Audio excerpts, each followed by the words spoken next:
There was big news that came in just a short while ago, nearly 6 months after the Aam Aadmi Party Member of Parliament from the Rajya Sabha, Mr. Sanjay Singh, had been arrested by the Enforcement Directorate in the Liquorgate matter.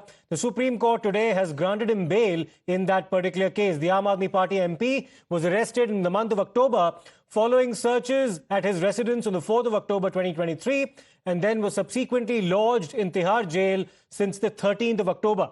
As the hearing took place today in the top court, the bench asked the ED whether Sanjay Singh's custody was needed any further. The court said that Sanjay Singh has been in jail for almost 6 months and there's been no implication whatsoever in the statements made by the approver in this case, Dinesh Arora, based on which the agency had been investigating Sanjay Singh's alleged role in the formulation of the excise policy. The court further went on to say that the agency has not managed to recover anything yet pertaining to Sanjay Singh, and they've not been able to trace anything as of now. Sanjay Singh matter today listed for the argument, and Sanjay Singh has been granted bail. And the most astonishing factor that Sanjay Singh has been granted bail because ED did not argue their case at all and conceded on the bail because it was all apparent during the hearing and it was made clear by the judges. Honorable judges has made it clear before lunch that against Sanjay Singh there is no credible material to make a case against him. So therefore, considering this, ED has given a concession. ED has conceded before the court, and conceding the concession, the Honorable Supreme Court has granted bail to Sanjay Singh.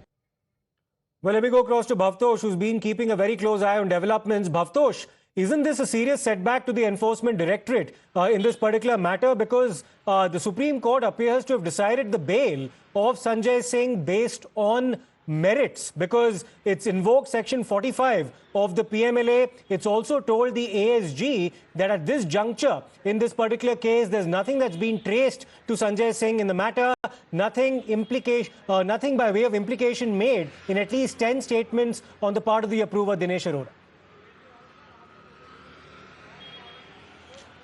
Yes, Siddharth. In fact, Dinesh Arora was first an approver of the Central Bureau of Investigation. He was arrested last year by the Enforcement Directorate, and once he was arrested by the Enforcement Directorate, he turned approver in the case.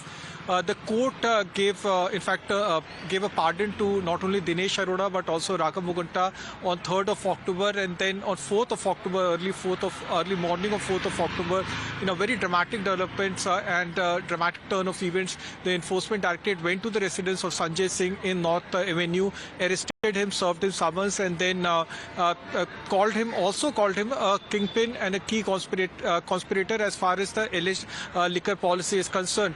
His bail was rejected first by the trial court and then by the High Court, and he went to the Supreme Court.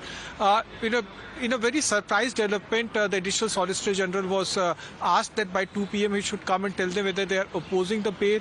The Additional Solicitor General at 2 p.m. said that they are not opposing his bail, but no written submission was made by the Enforcement Directorate. As far as other accused in this case is concerned, the Enforcement Directorate has not only opposed their bail, but they have given written submission claiming that they are flight risk, that they can influence the witnesses, that they can tamper with documents. Now, no official word from the Enforcement Directorate. They have not made any official word as far as this rather surprising and dramatic turn of events in this case is concerned.